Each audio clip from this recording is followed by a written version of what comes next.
Why deep thinkers know a relationship is ending before anyone says a word.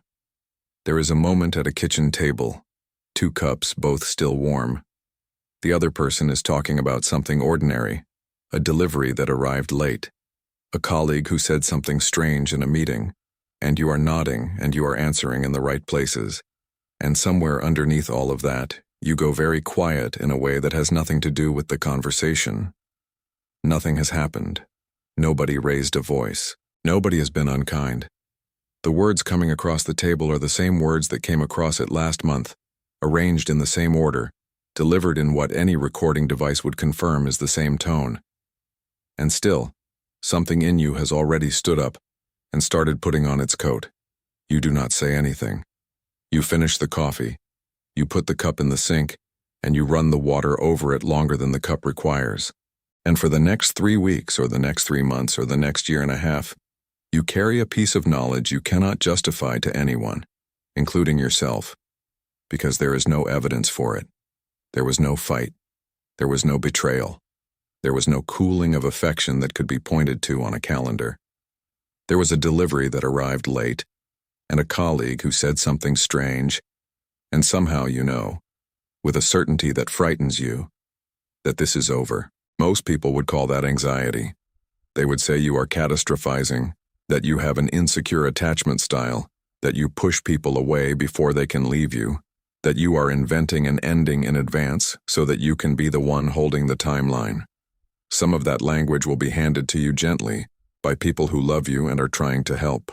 Some of it you will hand to yourself on the drive home because it is easier to believe you are broken than to believe you are accurate. A broken person can be repaired. An accurate person has to do something with what they know. That is not what is happening. What is happening is that you have been reading a channel of information that most people do not consciously monitor, and you have been reading it for so long that it no longer feels like reading. It feels like dread. It arrives as a mood rather than as a report, and because it arrives as a mood, you distrust it. And because you distrust it, you stay 6 months longer than you needed to, or you leave 3 months before you had to. And either way, the ending arrives exactly as you knew it would, and you get no credit for having seen it. Only the private humiliation of having been right in silence. What follows moves in 5 stages. First, what you are actually detecting, then why it reaches you as a feeling instead of a fact, then where you learned it, and what it cost you to become this precise. Then what your precision does to the person sitting across from you, which is the part nobody discusses. Then what changes when you stop treating your own perception as a symptom. This will take some time, and it is meant to. Nothing here is designed to be skimmed. The signal is not the words. Begin with what you are measuring because you have never had a name for it, and that absence of a name is most of the problem. You are not listening to content. You gave up on content a long time ago, probably before you were 10, because content was unreliable. Content could be produced on demand by anyone. What you listen to is the space around the content, the half second before an answer arrives, the slight lift in pitch that means a person is performing warmth rather than feeling it. The way a story gets told to you in the same flat register it would be told to a stranger on a train. All the interior removed, all the risk sanded off. The ending of the story arriving on schedule without ever having been in doubt. Language carries 2 layers at once. The first layer is information. The second layer is invitation. Every sentence a person says to someone they are still reaching for contains a small opening, a place where you are being asked to come closer, to ask a follow-up question, to know something that was not strictly necessary to say. That opening is not decorative. It is the entire mechanism by which 2 people stay attached to each other across ordinary days. When the invitation layer thins out, the sentences keep working perfectly. Nothing sounds wrong. Nothing could be quoted back as evidence. A person can describe their whole day to you with total fluency, in complete paragraphs, with humor, and never once invite you into any part of it. The report is excellent. The door is closed. That is what you are detecting, not the absence of love, the absence of reaching. And reaching is the thing that cannot be faked for long, because it is not a behavior, it is a direction. A person who is still oriented toward you leaks it constantly and involuntarily, in the questions they forget to stop themselves from asking, in the way they wait for your reaction before they finish deciding how they feel about their own news, in the small, unnecessary sentence sent at 11 in the morning about nothing at all. A person who has begun to turn away remains entirely capable of every kindness. They will still be considerate. They will still be there on your birthday, with the right gift, chosen with real thought. They will still say the affectionate thing at the door. What they will not do is check your face. That is the specific loss. The reflexive glance to see how a thing landed with you. The half-second of looking to confirm that you are still in the same emotional room. It goes first, before anything else goes, and it goes without announcement, and you noticed it stop. You could not have told a single person what you noticed. You did not have the words, you only had the temperature. The body files, the report first.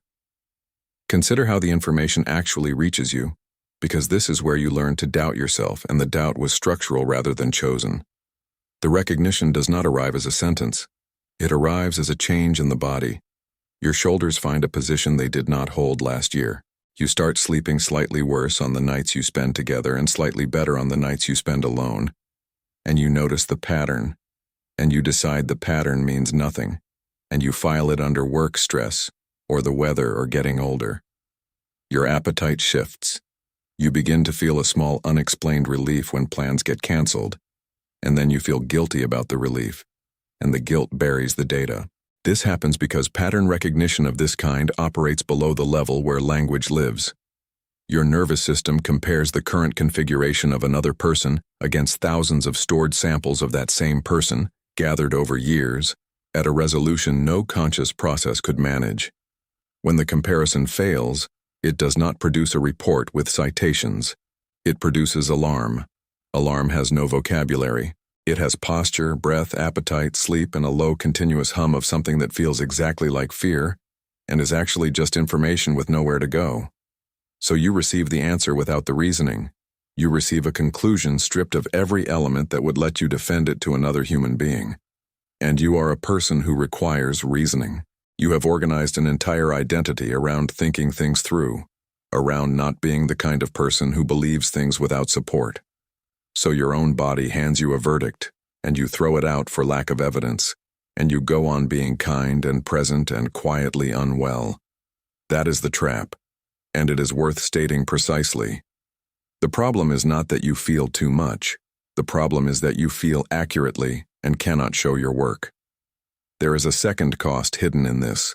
Because the knowledge arrives as bodily distress rather than as thought, it becomes indistinguishable from your ordinary anxiety, and you have plenty of ordinary anxiety. Both use the same hardware. Both feel like dread at 3 in the morning. You have no reliable way from the inside to sort a signal about another person from a memory about your childhood, and so you have learned to discount both, which is the only fair policy you could design, and also the exact policy that leaves you defenseless.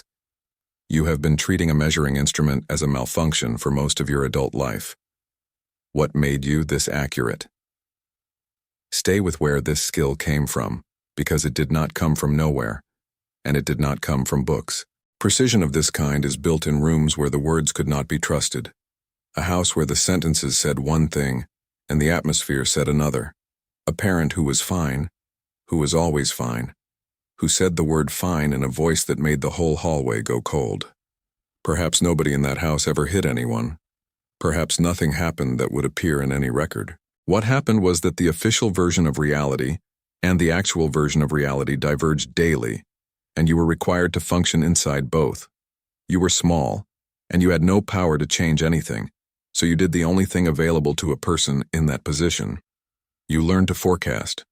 You learned that the argument at 9 at night was already decided by something in the kitchen at 6. You learned to hear the difference between a sentence that ended and a sentence that was abandoned. You learned that the word fine had at least 4 settings, and that only one of them was survivable.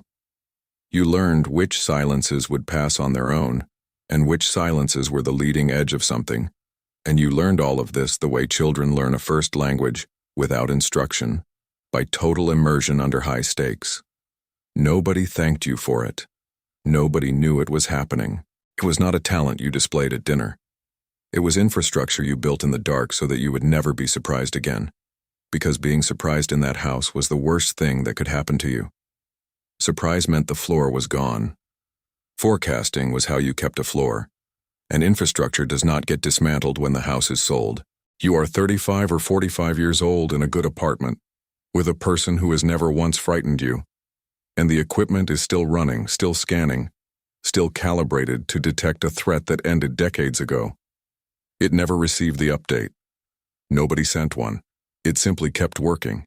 And it kept being fed new material. And by now it is very good.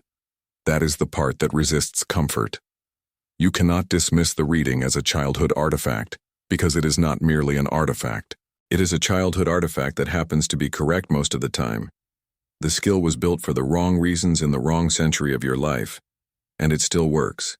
And that combination is what makes it impossible to argue with, and impossible to trust. The child who learned to forecast grew into an adult who cannot stop forecasting, and who is not wrong. Why? Nobody believes you. Be clear about what happens when you try to speak because you have tried, and it did not go well, and the way it failed taught you to stop. You bring it up badly. That is not a character flaw. There is no good way to raise something you cannot evidence. You say that something has changed. You say that you feel far away or that things feel different, and even as the words leave you, they sound like the complaint of a person who needs reassurance. The other person, who is not lying, tells you that nothing has changed, that they are tired, that work has been heavy, that they have been sleeping badly, that you always do this, and they are telling the truth. That is the part that destroys the conversation before it starts. They do not know yet. Departure is almost never a decision made consciously and then concealed. It is a drift that the drifting person discovers late, sometimes years late, sometimes in a therapist office, sometimes in a hotel room in another city with no idea why they feel so light. You are reporting on a process that has not yet reached the other person awareness. You are asking someone to confirm a fact about themselves that they genuinely cannot see. So the conversation turns. It stops being about the relationship and becomes about your insecurity, your need for constant reassurance, your habit of locating storms in clear weather. The evidence for that reading is abundant because you have raised versions of this before, and some of those times you were early, and some of those times the relationship recovered, and you were told, reasonably, that you had panicked over nothing. And because you are honest and because you have heard this diagnosis from more than one person, you accept it. You apologize. You agree to work on it.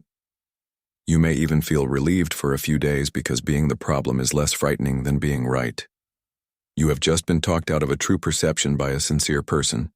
Neither of you did anything wrong. This will happen again.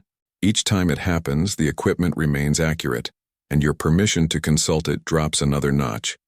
And the widening gap between what you know and what you allow yourself to know is where the next 2 years of your life will be spent. The long corridor of knowing. Look at what you actually do with the time between the knowing and the ending, because this, rather than the ending itself, is the real subject. You do not leave. That needs saying plainly, because the assumption about people like you is that you flee at the first tremor. You do the opposite. You stay, and you become extraordinary. You become attentive in a way you were not before. You are warmer. You are funnier. You handle the logistics without being asked. You remember the appointment. You make the thing they like for dinner on a Tuesday for no occasion. You stop leaving your things where they bother them. You become interested in the colleague who said something strange. From outside, this looks like a good period. A friend watching from a distance would say things seem to be going well for the two of you. What is actually happening is a rescue operation with no declared emergency. You are trying to change the reading. You are pouring effort directly into the invitation layer, hoping that if you reach hard enough for long enough, the reaching will become mutual again. Sometimes it does, for a week. You catalog that week like a scientist with a promising result. You replay the specific evening, you decide the alarm was false, and then on the following Sunday, the face-checking fails to return, and the whole apparatus starts up again. The cost of this period is not the effort. You have never minded effort. The cost is that you are alone inside a shared life. You are the only person in the building who knows what the building is. You cannot say it out loud, because saying it makes you the problem, and may accelerate the very outcome you are trying to prevent. And so you carry it privately. And carrying it privately is the loneliest work there is. You are being wonderful, and you are grieving at the same time, in the same hour, at the same table, and nobody in the world knows about either one. The evacuation you started planning alone. Go one step further into what happens at night when the lights are off. You begin rehearsing the ending, not fantasizing about it, which would at least contain some pleasure. Rehearsing it, the way a person rehearses an evacuation. Where you would live. Which of the two of you would keep the apartment, and whether you could afford it alone. What you would say to their mother, who has been kind to you and does not deserve any of this. Which friendships were yours and which arrived with the relationship and would go back where they came from. What you would do with the photographs. You do this in traffic. You do it in the shower. You do it while the other person sleeps beside you with no idea that a full contingency plan is being drafted 18 inches from their head. And here is the part that shames you, which means it needs saying without flinching. The rehearsal is not cruelty. It is not disloyalty. It is the only form of preparation available to someone who was once destroyed by an ending that nobody warned them about. You are not planning to leave. You are building a floor to land on, because the last time you fell there was no floor at all, and you have never entirely stopped falling from that. But rehearsal has a consequence, and the consequence is the mechanism that turns your accuracy into your problem. Every time you run the ending, you loosen your grip very slightly. You practice the future without them, and practice works because practice always works. You are conducting a slow, controlled withdrawal from a life you are still living, and by the time the conversation finally happens, whenever it happens, you will have already lived through it 100 times in miniature. You will handle it with a composure that everyone present will read as coldness. Someone will say that you do not seem very affected, and one of the things you will lose on that day, along with the relationship, is the right to look as devastated as you actually are. The kindness that functions as distance. Notice what happens to your behavior in the final months, because it is far subtler than withdrawal and almost nobody recognizes it. You do not become cold. You become gentle in a way that has no future in it. You stop making requests. You stop raising the small grievances, the ones about the dishes or the tone at dinner, or the plan that got changed without anyone telling you. You stop because raising a grievance is an act of investment in a shared future, and there is no point in repainting a house you have quietly appraised for sale. To the other person, this reads as peace. The friction is gone. You seem easier to live with than you have been in years, and you are. They may even feel relief, and later, when it ends, they will tell people honestly that they did not see it coming, that things had been better than ever recently, and everyone will assume they were oblivious, and they were not oblivious.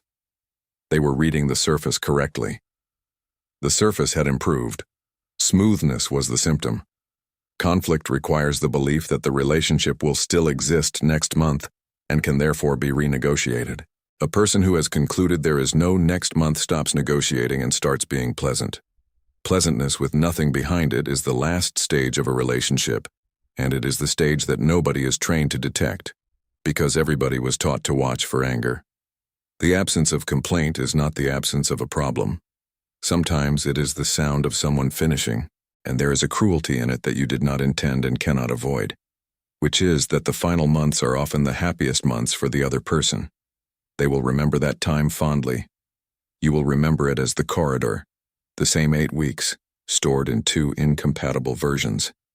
And you will never be able to explain yours without sounding as though you are taking something away from them.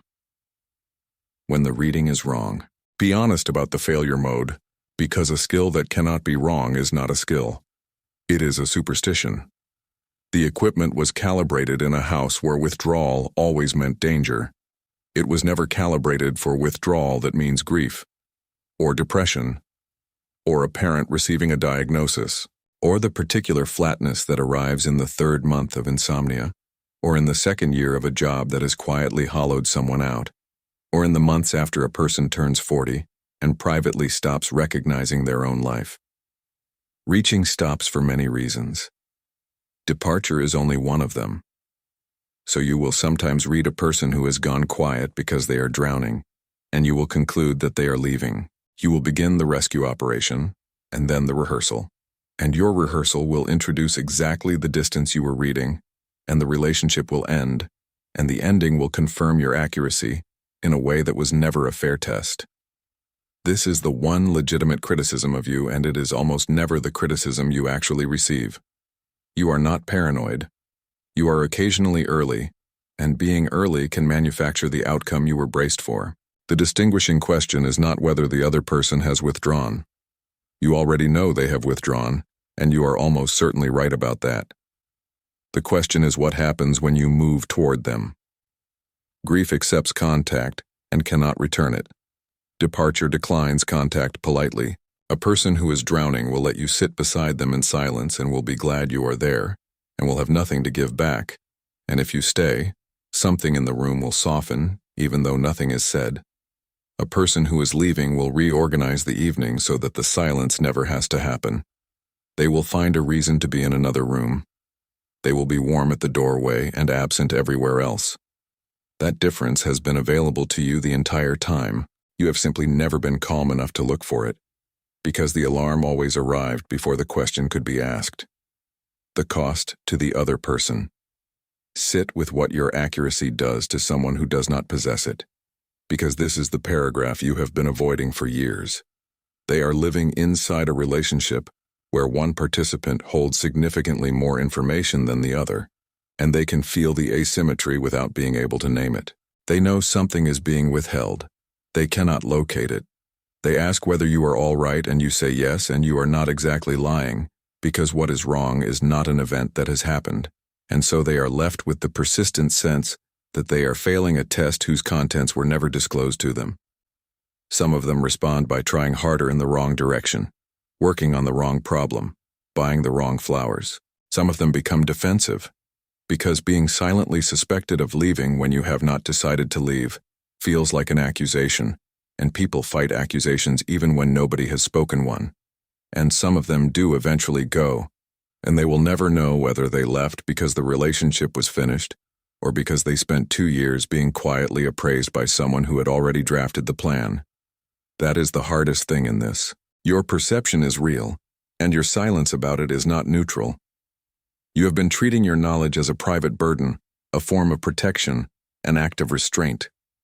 There is a version of it that operates instead as a verdict delivered without a trial, in a court where the other person was never told they were being judged and never given the chance to speak. You did not intend that. You intended to survive, which is what you have always intended, and which is why this is so difficult to look at directly. The vocabulary you were never given. Be specific about what would actually change any of this, because insight by itself changes nothing, and you have had insight for 20 years. The problem was never the perception.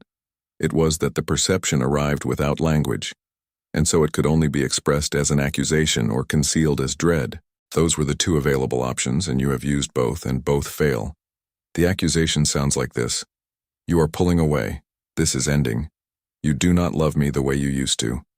That formulation demands that the other person either confess or deny, and since they cannot confess to something they have not consciously chosen, they will deny, and the denial will close the subject, and you will apologize, and nothing will have moved except your confidence in yourself. The observation sounds different because it stays inside what is actually available to both of you. You have not asked me a question in 3 weeks. You used to tell me things before you told anyone else, and now I hear them second. Something in the way you say my name has changed, and I do not know what it means. I am not accusing you of anything.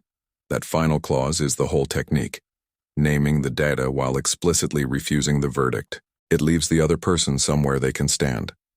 It does not require them to have access to information they do not have. It converts a confrontation into a shared question, and a shared question is the only structure in which your reading can turn out to be wrong while there is still time for that to matter. You have had the perception since you were 6 years old. Nobody ever taught you the sentence, and the sentence is not complicated, and the reason you never learned it is the subject of everything that follows. The Tuesdays you did not attend. Take that further, into the part of this that is about you rather than about anyone across the table. Something happens to a person who spends 15 years being right about endings that nobody would confirm. You stop being able to be simply inside anything. Every relationship acquires a second occupant, and the second occupant is you, seated a little apart from the table, keeping the log, checking the instruments. That posture bills you continuously and never issues an invoice. It means you never fully arrive. Even in the good years, even in the genuinely good years with a person who never went anywhere and never intended to, part of you remains on the balcony monitoring the weather. And that part does not participate. It cannot. Its function is protection. And protection and participation cannot occupy the same body at the same time. So the specific loss here is not the relationships that ended. Those would probably have ended anyway, and you were right about them, and your rightness bought you nothing but an earlier start on the grief. The loss is the ordinary Tuesdays, the evenings you were physically present for and did not fully attend, because attending would have meant putting the equipment down for an hour, and nobody ever told you that was permitted. There is a version of your life in which you were loved steadily by someone for 11 years and were not entirely there for any of it, and no one, including you, would ever be able to point at what went missing. You have never had an unguarded year. The difference between prediction and presence. Push that one step further, because there is a distinction buried here that decides everything. The purpose of forecasting is to prevent surprise, and it works. It has worked extremely well. You have not been genuinely blindsided by an ending in 20 years. You paid for that with 20 years of never being completely inside a room, and the accounting on that trade has never once been performed out loud. So perform it. Ask what surprise actually costs you now, at this age in this life. When you were 9, surprise was catastrophic. You had no resources, no money, no exit, no other adults, no way to leave a room and no way to change it. Being blindsided then meant being destroyed, because everything depended on people whose behavior you could not influence and could only anticipate. That is why the equipment was built, and that is why it deserves respect rather than contempt. It was the correct solution to a real problem, invented by a child with nothing else. But you are not 9. Being blindsided now would be terrible and entirely survivable. You have friends who would answer the phone. You have work. You have money, or the ability to make some. You have an entire documented history of having endured things that you were certain would end you. The catastrophe you're forecasting protects you from is a catastrophe scaled to a person who no longer exists, which means the trade has quietly inverted without anyone informing you. You are still paying childhood prices for childhood protection. The threat has shrunk considerably over 30 years, and the cost has remained exactly the same size. And every year the deal gets worse, and the equipment does not send notices, and no one is going to come and tell you that you are allowed to stand down.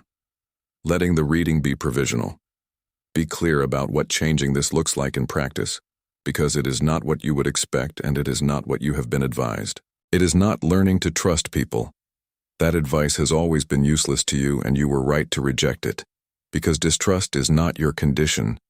You trust the people in front of you, sometimes to an extent that has cost you. What you do not trust is your own reading, and what you do not do is speak it early enough for it to be of any use to anyone. The shift is smaller than trust and harder than it sounds. It is holding the reading as provisional out loud, naming what you notice at the moment you notice it, in the smallest available form, before it has compounded into 3 months of dread, a rescue operation, and a rehearsed exit plan with a spreadsheet behind it. Not the confrontation, the mention. Run the timeline of the last one honestly. You noticed the face-checking stop in week 2. The rescue operation began in month 4. The rehearsal began in month 7. The conversation happened in month 14, and by then there was nothing to discuss. Only something to confirm. Every one of those numbers could have been the same number, once, in week 2, if the observation had been sayable while it was still small. Small is the entire variable. A perception mentioned in week 2 is a question. The same perception mentioned in month 14 is an autopsy. The content is identical. The only difference is how much private construction you did in between, and the private construction is the part you control. That is what is genuinely available to you. Not a life without the reading. Not a quieter nervous system or a less accurate one. A life in which the reading gets said while it is still a question, to a person who still has the standing to answer it. The room you would have to enter. Consider what is actually being asked of you here and how much it costs, because it is not a small thing, and pretending otherwise would be dishonest. To say the observation early is to be wrong in public. It is to name something for which you have no evidence and to be told there is nothing there, and to sit with the possibility that you are the one who is early or mistaken, and to keep standing in the room anyway. Not withdrawing to punish anyone for failing to believe you. Not filing the exchange as further proof that perception must be kept private. Staying with the question unresolved, in front of someone who cannot yet confirm it. You have avoided that room your entire life, and not out of cowardice. Out of history. In the house where all of this was built, naming the weather out loud made the weather worse. You tried once, almost certainly. You said something was wrong and you were told in a particular voice that nothing was wrong, and that the subject was now closed. And you concluded, correctly for that house, that your perception was dangerous to speak and therefore had to be carried alone. That conclusion outlived its usefulness by 30 years, and it has been running as policy the entire time. The room is available now. The people in it are not the people who trained you, and they have not agreed to the rules of a house they never lived in. Some of them will be able to hear a sentence like the one described here and stay in the conversation. Some of them will not, and finding out which is not a risk you can avoid, only a risk you can keep postponing until the relationship has already answered the question for you. The only way to discover whether your perception can survive contact with another person is to hand it over while it is still small enough to be discussed. The sentence, "You have never said at that table." Return to the kitchen table, because the scene is still there and nothing about it has changed. 2 cups, both still warm. The delivery that arrived late. The colleague who said something strange in a meeting. The other person talking, and you nodding in the right places and the quiet standing up inside you and reaching for its coat. Everything in your history says to say nothing. Finish the coffee. Rinse the cup. File the reading. Begin the long private work of preparing for a loss that has not been confirmed and might not even be coming. You know that corridor. You know every inch of its length and exactly what you will look like at the far end of it, composed and unsurprised and unable to cry in front of anybody, holding a certainty that will finally be validated on a day when validation is worth nothing at all. There is another sentence available at that table. It is not dramatic. It will not resolve anything today, and it may make the next 20 minutes uncomfortable. It sounds something like this. You have not asked me anything in a while.